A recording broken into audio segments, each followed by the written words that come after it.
competing in the 2.5 ounce weight class. This is the Spyderco Delica 4 full flat grind, earning 3 points in construction specs, 3 for benefits, 3 for value, 1 for X factor, scoring a perfect 10 out of 10 on my rating scale for folding knives. Here we have the Acura RSX Type S of the knife world, and I'm going to go ahead and go through my talking points as quickly as I can and still get the details across. What makes this an outstanding option for your consideration. We're going to go ahead and start by weight. I said it's under 2.5 ounces. It actually weighs 2.33 ounces without the zip tie mod. With it, 2.34 ounces. So that is about a 0.01 ounce pocket clip modification. We'll talk about that later. So very lightweight. That fits very well into the everyday carry weight. It's going to be light enough where it's going to be with you. You're not going to notice it for the most part, but it's still got enough heft to it and mass to cut through your daily tasks that you'll encounter. Dimensions, we're going to real quick show you. This is a standard deck of cards, give you an idea of scale. I know a lot of people don't use inches, which I wish we could change, but hey, it is the way it is. It's thickness there. Go ahead and bring out the tape measure. Orange is a nice color, isn't it? Blade length, well, cutting surface is only 2 5/8 inch long. The actual blade from the top of the handle to the tip is 3 inches, so you should be fine any kind of blade limitations of a 3-inch blade. Handle, 4 1/4 inches, just under a little bit. What we have for thickness is just a hair over 3/8, so extremely thin for what it is. Including the pocket clip, we're about 5/8 or so. So really nice blade design. Very slim and slender, but still very good ergonomics we'll talk about later. Let's go ahead and jump to steel. Well, see if we can focus here or catch it. Right here, VG10 steel. What that's going to get you is an extremely good edge holding capability and a very good rust resistance at a value and a good affordable price. What I mean by that, if you want to check a reality check, actually it's Nothing Fancy did a video called just that, the reality check of VG10 steel. Check it out. It was his Delica he took with him. Sit in the snow just like that overnight by accident, and in the morning it was flawless. No rust, no problem. Now I've had this knife for about half a year. I've put it through the paces at work for about a month now.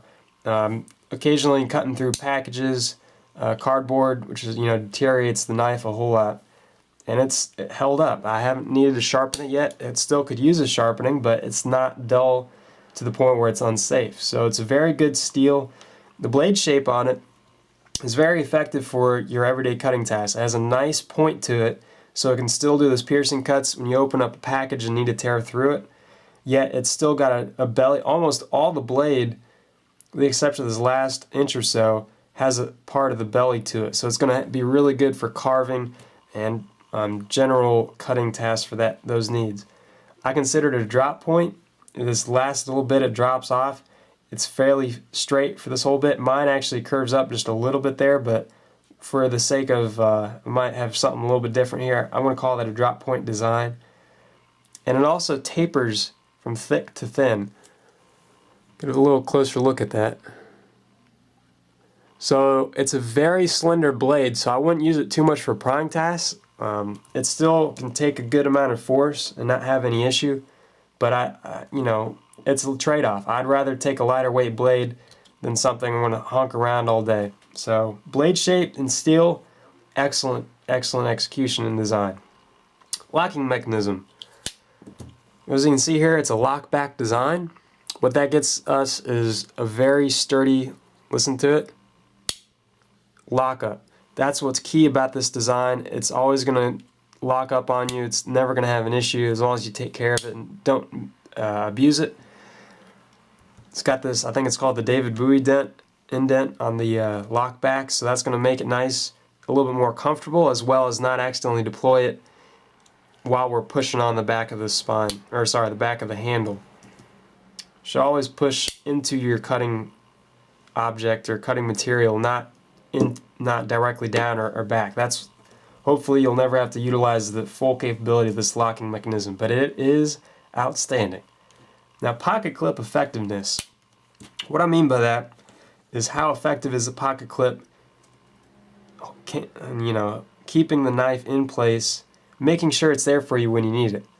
Well, it's got a 4-position pocket clip, so that right away scores major points, being able to be positioned on any 4 of the corners. Now, you get a little bit deeper carry by carrying it tip down, but I prefer a tip up, so I just went ahead and left it there. So it does protrude a little more than I'd like, but if I wanted to, I could carry tip down and keep it a little bit more concealed. It's got a lanyard hole for the tip up only, which is decent size. You can manage to run paracord through there, but it'll be a little bit tricky. I suggest hollowing out your paracord and you should be fine.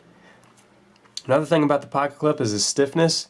Perfect balance. It's not too stiff, but it's still very strong to keep it in place. And what helps, talking more about the handle material, is these smooth patches. No matter where your pocket clip rests, it's not going to grab as you're pulling in and out of the jeans. One more thing, look at the design here. We've got lanyard hole going through there. I don't like that.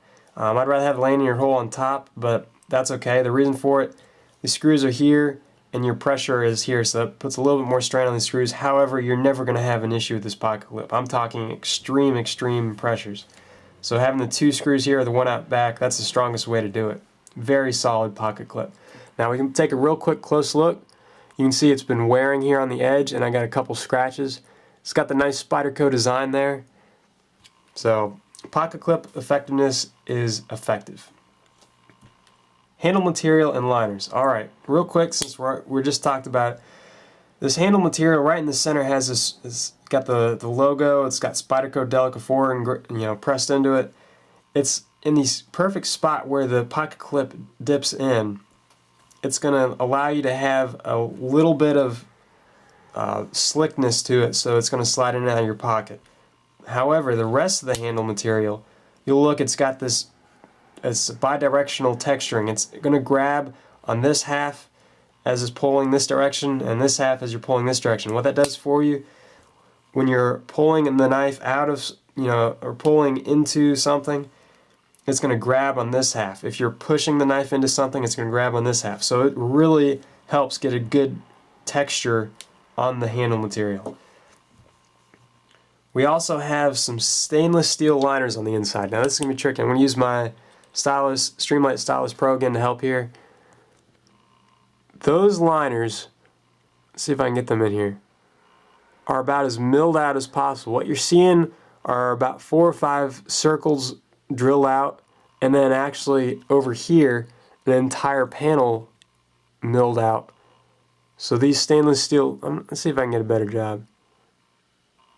These stainless steel liners are basically as light as they can be and still maintain their strength. So an excellent job on the execution of the liners. Alright, I think we've tried to establish that they are there long enough. So what you're going to get is an extremely sturdy handle and as light as possible. If you wanted to get a entirely, it's made of, I'm sorry, I forgot to mention, it's FRN, fiberglass reinforced nylon. You can get in different colors, which we'll talk about later. But the handle material, if you're FRN, it'd have to be thicker if it didn't have the liners. And I like the slender factor, so I think that's a home run as far as design and the overall form and function of it. Okay, ergonomics. Now, I've been talking about the handle long enough, but we're going to brush on a couple real quick points. It's got the almost cosmetic jimping on the back of the knife. It does help lock your hand in a little bit, but nothing compared to the jimping on the ramp of the back of the knife. So overall, locks in. What helps do that? 2 fingers in this first groove here, your ring finger and then your pinky finger all have a indentation in the handle, and it curves on the back side, so it's really going to get a good grip on your knife when you're cutting with it. So ergonomics are absolutely outstanding. What really helps to do that, see how these are rounded and nice and smooth, there's no sharp edges. The back, while it's square in nature, it's still rounded. So you take a closer look at that. There are some very, very fine edges here, which if you absolutely had problems with, you could sand down. But I don't think you're going to have issues with that. That's just part of the manufacturing process to get the lockback design in there. So you can get a closer look at the way that grip texture works. So very well executed handle design, allowing for great ergonomics. Pocket deployment speed. Let's go ahead and take a look and see how I use this modification here to deploy it from the pocket. Let's take a look. Now if you need quick access to your knife, here's the other way to use it. Doesn't always work all the time, but you can see what it is. It's called the zip tie mod. Crockett20 is the one who showed me that. So what it does is it snags on your pocket. When you pull it out, it helps you deploy it. So that is, if you do it fast, like that, and just go ahead and grab a hold of it. So we'll do that one more time. There it is. So it takes some practice. Back pocket deployment. That is the way to go for defensive blade. Here's where this knife really excels on its own. You've got something that can work well in many areas. First, being an everyday carry knife. Second, you could use this defensive, although there are better options with longer reach on them. And then third, I would say this would be a phenomenal gift choice. If it's a birthday, a special occasion, a holiday, receiving this as a gift would be very thoughtful. It's not going to break the bank too much. It's going to be a very, very quality piece that will last many years if taken care of. So I think this would be a great choice for that. So an everyday carry knife is where it shines. Modifications. Well, as you can see, I've done the zip tie mod. You can take that off. Something if you really wanted to put your money into, if this were going to be your only knife, and if you consider all the knives you could purchase if you just bought one, this would be a good way to go. Something you could spend some money on, go to Mission Spec Camo and get it decked out. Something like this. This is the special Spyderco Tenacious Nothing Fancy Edition. This is number 6 of 50. You could put a lanyard on it because it does have the lanyard hole in the back.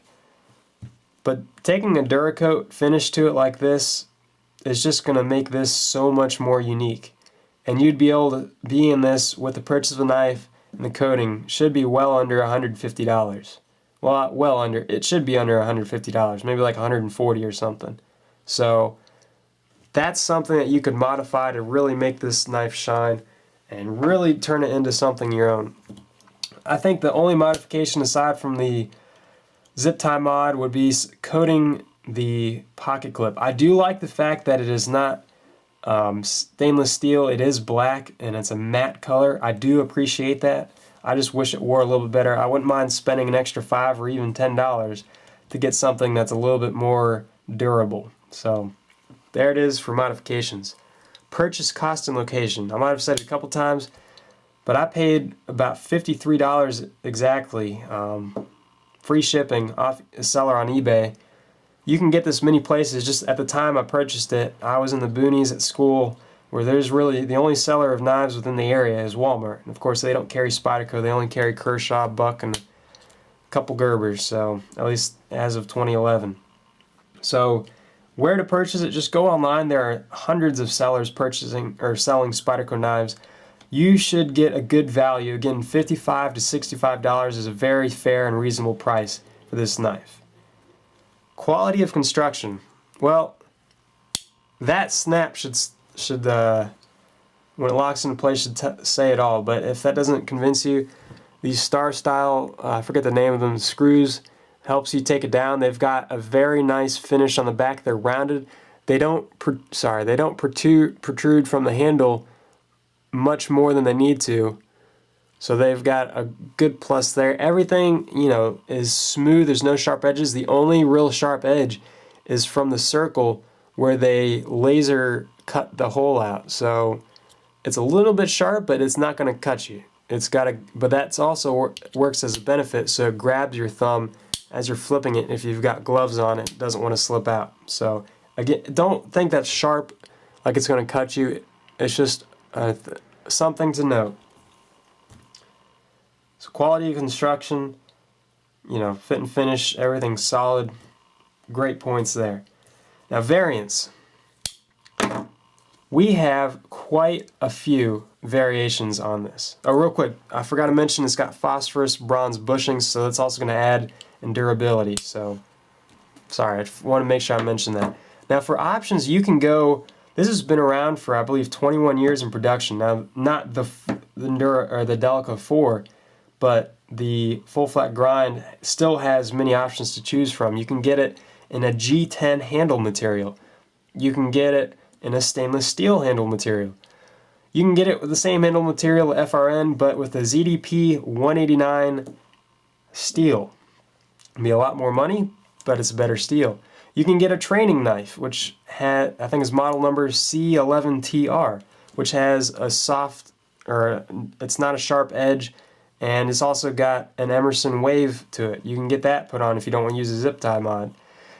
Keep on going. We've got different handle colors. You can get gray, blue, which I think is my favorite. I just couldn't find one at the time I purchased it. Green, which this one is. Purple, brown, and if you want to go an older model, you can get a black handle with a saber grind on it. So, since it's been around for such a long time, there are a lot of options out there.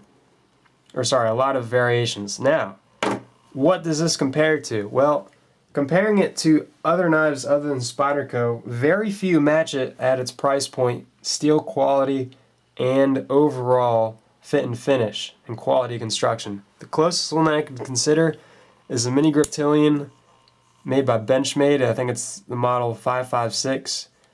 This got 154 cm steel, which is a little bit tougher. It's also going to cost you $10 to $15 more. What's nice about this, you can do the zip tie mod as well, but the way it is constructed, it is almost butter smooth. So if you maybe want to upgrade a little bit, it's a little bit thicker, but it's just as every good as the Delica. I think this would be another outstanding option for an everyday carry knife, the Benchmade Mini Griptilian. Now it's kind of its own competition. We saw it earlier, Spyderco Tenacious. Now there is the Persistence, which is a little bit smaller. I think it'd be a better competitor. It's a little bit shorter, but this has thicker liners and it's a different handle material, so it's also a thicker knife.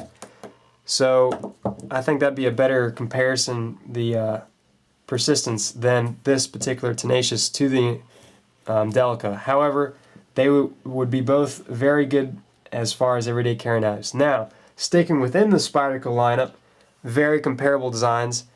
The Salt 1 with the H1 steel. That steel is not supposed to rust on you, regardless of conditions or environments. If you want to go a little bit larger, Spyderco Endura. 4, of course, full flat grind. It's a much larger knife. Go and put it over there.